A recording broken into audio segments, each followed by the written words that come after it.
मेरे वालिद साहब मुरली भाई इस हलके के कई बार एमपी रह चुके हैं और इन्होंने इस हलके के लोगों की सेवा हमेशा की है। उन्होंने हमें वही सिखाया है। हम भी कभी भी समाज, धर्म, मज़हब कभी नहीं देखते हैं। जो ज़रूरतमंद व्यक्ति है वही हम देखते हैं। किसी का जाति क्या है, किसी का धर्म क्या है, ये हम समझते नहीं हैं। और ज़रूर हमें भी खुशी होती है क्योंकि हर एक समाज के साथ, अक़लियतों के साथ, इस हलके के आवाम के साथ बहुत पुराने रिश्ते हैं, बहुत पुराने नाते हैं।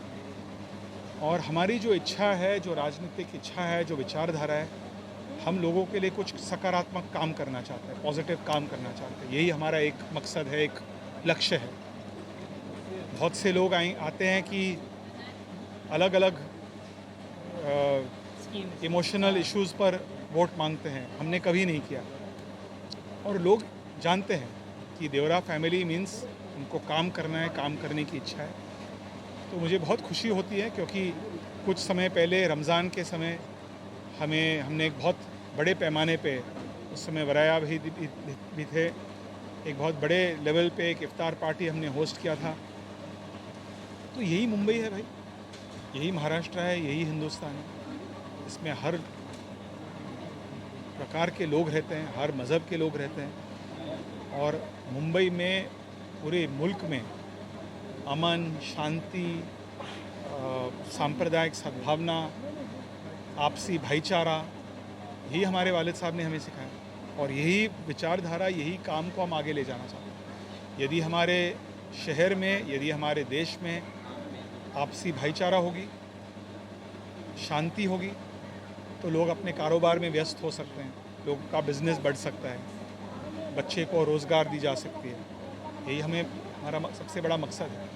और मेरा मानना है, ये मेरा पर्सनल मानना है, यही सबसे बड़ा धर्म है, सबसे बड़ा मज़हब है। लोगों, जो गांधी जी ने कहा, हमें सिखाया था महात्मा गांधी जी ने, मेरे वालिद साहब हमेशा कोट करते थे कि असली राजनीति, असली सियासत वही है जो सबसे गरीब, सबसे ज़रूरतमंद इंसानों के आंखों के आंसू पोंछे। उसी राजनीति और उसी प्रकार से हम समाज सेवा करते आए हुए हैं और उसी प्रकार से भविष्य में भी हम अवश्य करेंगे। सर, मायावती जिस तरह से असमंजस में है कि मायावती जाए तो जाए किधर है? देखिए, मैं माइनॉरिटी, मेजॉरिटी, मुंबई के लोग बहुत समझदार हैं और ख़ास करके दक्षिण मुंबई के मतदाता बहुत ही समझदार हैं। दक्षिण मुंबई के मतदाताओं को इस बात के बारे में बहुत अच्छी मालूमात है कि पिछले 10 सालों से जो इस हलके का जो एमपी है, न तो उन्होंने कभी उनको देखा है, न तो उस एमपी कभी इस हलके में आए हुए हैं, न तो इस हलके के लोगों के लिए उन्होंने कभी भी कुछ काम किया है, न तो इस हलके के लोगों के साथ उनका कोई संपर्क है, कोई संबंध है। और न तो चुनाव के बाद उनके ये संपर्क जो आज कुछ लोग बनाने की कोशिश कर रहे हैं, न तो वो संपर्क टिके रहेंगे। सर, देवरा फैमिली का जो है एक रिलेशन, अलग ही रिलेशन है। और हमारा जो रिलेशन है, चाहे वो इंडिया अलायंस हो, चाहे महायुति हो, देखिए, मैं 48 सीटों में किसी एक ने भी मुस्लिम कैंडिडेट को टिकट नहीं दिया। देखिए, मैं इतना ही कहूँगा कि जो पार्टियाँ कहते हैं कि हम माइनॉरिटी की बात करते रहते हैं, ये बात सही है कि ऐसे बहुत अच्छे लोग हैं हमारे मुंबई में, महाराष्ट्र में, चाहे वे किसी भी पार्टी के हो, जो जनता की खिदमत कर सकते हैं, उनका नुमाइंदगी कर सकते हैं। अवश्य उनको मिलना चाहिए। बहुत अफसोस की बात है, मेरे खिलाफ भी नाइंसाफ़ी हुआ है, मैं उस बात पर नहीं आना चाहता हूँ। लेकिन जब बम्बई में, महाराष्ट्र में कांग्रेस पार्टी के पास बहुत अच्छे मुस्लिम नेता थे, उन्हें यूपी से किसी नेता को इंपोर्ट करके उनको राज्यसभा में भेजना पड़ा। क्या बम्बई में ऐसे अच्छे लोग नहीं हैं जो महाराष्ट्र के लोगों की खिदमत कर सकते हैं? आज जिन लोगों को इंपोर्ट किया गया है, उनका क्या योगदान है मुंबई और महाराष्ट्र में रहने वाले लोगों के लिए? क्या योगदान? तो इन चीज़ों पर मैं नहीं जाना चाहता हूँ, ये सियासी बातें हैं। मेरे जो संबंध है वे पर्सनल संबंध है, व्यक्तिगत संबंध है, और उन व्यक्तिगत संबंधों को मैं अधिक मजबूत बनाना चाहता हूँ। आज मेरा खुशकिस्मती है, मैं बहुत खुश हूँ कि मैं एक राज्यसभा का एमपी हूँ। राज्यसभा को क्या कहते हैं, हाउस ऑफ एल्डर्स, बुजुर्गों का सदन। लेकिन सर थोड़ा सा बाल सफ़ेद हुआ होगा। कि आपको लोकसभा संसद के रूप में देखना चाहते हैं। देखिए, लोग देखना चाहते हैं, यदि पार्टियां देखना चाहते हैं, यदि लोगों ने तय किया कि वे मुझे संसद में, लोकसभा में भेजना चाहते हैं, तो मेरे लिए बहुत बड़ी खुशकिस्मती की बात होगी। लेकिन मैं आज ऑलरेडी राज्यसभा में हूँ, मैं ऑलरेडी एक सांसद हूँ, तो मेरे लायक जो भी काम होगा इस हलके के लोगों के लिए, ज़रूरतमंदों के लिए। इस हलके में बहुत सारे समस्याएं हैं, तालीम, स्वास्थ्य एक बहुत बड़े मुद्दे हैं, लेकिन बहुत सारे जर्जर इमारतें हैं। क्लस्टर रीडेवलपमेंट की बहुत डिमांड है, उसमें सभी लोगों को साथ में लाकर रीडेवलपमेंट करना, लोगों को परमानेंट बेसिस पर घर देना, जो किराएदार है उनको परमानेंट घर देना, यही मेरे वालिद साहब का बहुत बड़ा एक सियासत का एक आधार था। हमेशा भाड़ेकरू और किराएदार, टेनेंट्स, उन्होंने हमेशा उनके लिए संघर्ष किया। तो ये काम हम आगे ले जाना चाहते हैं, लोगों को घर दिलवाना चाहते हैं, लोगों के हाथों को मजबूत करवाना चाहते हैं। और ये जो रिश्ता है देवरा परिवार का जो, और आवाम के साथ जो पुराने संबंध है, उन संबंधों को हम अधिक मजबूत करते रहेंगे। सर, मेरा एक सवाल है, काफ़ी बेरोज़गार बच्चे हैं जो पढ़े लिखे हैं लेकिन उन्हें नौकरी नहीं मिलती, उस बारे में आप क्या कहें?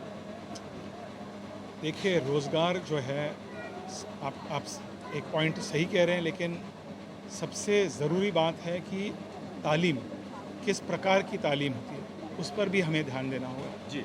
और तालीम के बारे में मेरा कुछ तजुर्बा है, क्योंकि मैं जब सियासत में आने के पहले भी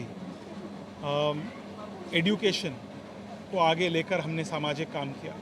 इस हलके में बहुत सारे स्कूल्स हैं, गवर्नमेंट एडेड स्कूल्स, जिनको महाराष्ट्र सरकार एड देती है। सबसे अच्छा स्कूल मुझे आज भी याद आती है कमोह जाफर स्कूल, एक उर्दू मीडियम स्कूल है, आज भी है। एक शहनाज मैडम उस स्कूल की प्रिंसिपल हुआ करती थी। हमारे फादर के साथ बहुत गहरा लगाव था और उस स्कूल से, ऐसे बहुत सारे स्कूल्स हैं, Urdu medium, Marathi medium, Hindi medium. उस समय कंप्यूटर की शिक्षा बहुत बड़ी चीज़ थी। आज की कंप्यूटर क्या है, आपके जेब में है कंप्यूटर। उस समय के computer desktop, monitor, keyboard, mouse, CPU, सब वही चलते थे। वो चलते थे। उस समय आईटी सिलेबस में आईटी सब्जेक्ट था, लेकिन स्कूलों के पास पैसे नहीं थी ब्लैक बोर्ड के लिए। मैंने ऐसे स्कूल देखे, उन स्कूलों में जाकर आईटी का इंफ्रास्ट्रक्चर तैयार कर। तो यही काम हम करना चाहते हैं, तालीम, अच्छा तालीम लोगों को देना चाहते हैं। और मैं केवल आपके माध्यम से, आपके ज़रिए से लोगों तक ये मैसेज पहुंचाना चाहता हूं, एक मैसेज कि देवरा फैमिली आपके साथ अतीत में रहा है, भविष्य में भी रहेगा। और दूसरी बात जो है, कुछ लोग आकर जज्बाती बातें कर वोट मांगने की कोशिश करेंगे। जो व्यक्ति, जो खानदान और जो लोग आवाम के लिए उन्होंने अतीत में काम किया, ईमानदारी से काम किया, वफादारी से काम किया, हमेशा अमन, शांति, सांप्रदायिक सद्भावना को मजबूत करने के लिए उन्होंने काम किया, यही लोग आपके साथ फ्यूचर में भी रहेंगे। सर, इस पे एक सवाल पूछना चाहूँगा, आखिरी सवाल। जैसा कि आखिरी साउथ सवाल मुंबई, है, हाँ। ये जो राजनीति चल रही है, साउथ मुंबई की राजनीति आपने देखे होंगे। आजकल माइनॉरिटी जैसा लोगों की समझ है, हमारे जैसा ग्राउंड पर हम जा रहे हैं, माइनॉरिटी वोट बहुत इंपॉर्टेंट हो गया।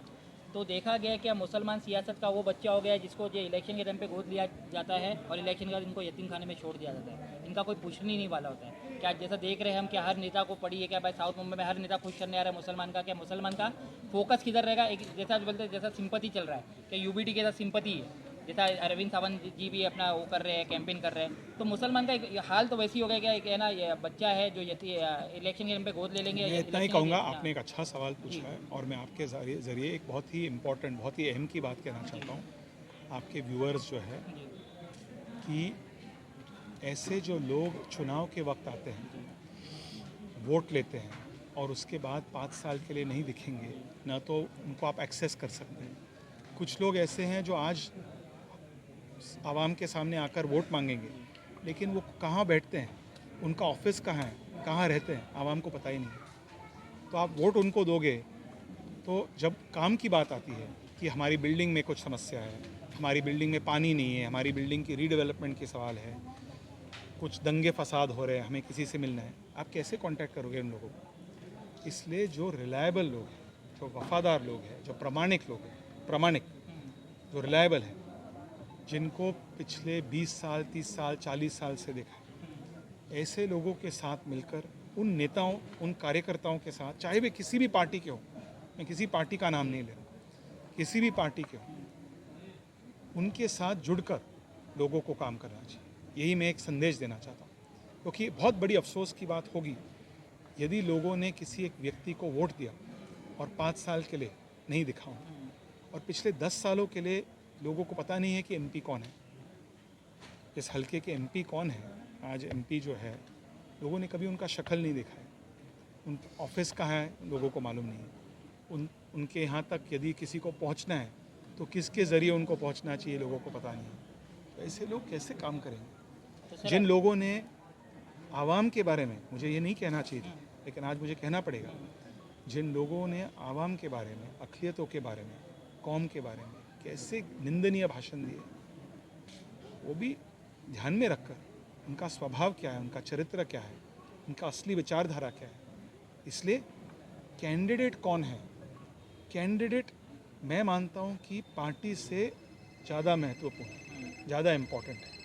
कैंडिडेट की विचारधारा क्या है, कैंडिडेट क्या एक सेक्युलर व्यक्ति है, क्या सेक्युलरिज्म में, धर्मनिरपेक्षता में विश्वास करता है, वो बहुत इम्पोर्टेंट है। पर यहाँ का कैंडिडेट अभी तक सर लोगों को ये नहीं पता है कि किसके लिए होगा ना मतलब भाई, हाँ। होगा, आपका इरादा क्या है सर? वैसे लोग नहीं, हमारा इरादा देखिए, हम एमपी है, आप तो अभी सिटिंग हम MP चाहते हैं already एमपी हो ना हो, हमारा जो काम है, जैसे मैंने कहा, साउथ मुंबई हमारा कर्मभूमि है। आप मुझे राज्यसभा भेजिए, आप मुझे लोकसभा भेजिए, आप कहीं और से लोकसभा भेजिए, साउथ मुंबई अपना जन्मभूमि तो है ही, तो स्वाभाविक है कि साउथ मुंबई के जनता के लिए हम काम करते रहेंगे। क्या संदेश देंगे साउथ मुंबई के लोगों को आप? मैंने जो संदेश मैंने दिया, मैंने ऑलरेडी दे दिया है। संदेश में यही दूंगा कि बहुत सावधानी से लोगों को अपना नुमाइंदगी चुनना चाहिए। जिन लोगों जो जनता जो है, जनता के पास बहुत बड़ी ताकत है, वोट के ज़रिए वे बहुत कुछ कर सकते हैं, बहुत कुछ बदलाव ला सकते हैं। अफसोस की बात है कि पिछले 10 सालों में उन्होंने कभी अपने एमपी को देखा नहीं है। वो 15 साल नहीं होना चाहिए, 10 साल तक सीमित हुआ है, वहाँ तक रहना चाहिए, 15 साल नहीं होना चाहिए। यही मेरी ख्वाहिश है, इच्छा है। यही मैसेज मैं आपके ज़रिए जनता तक पहुँचाना चाहता हूँ। बहुत बहुत शुक्रिया। Thank you.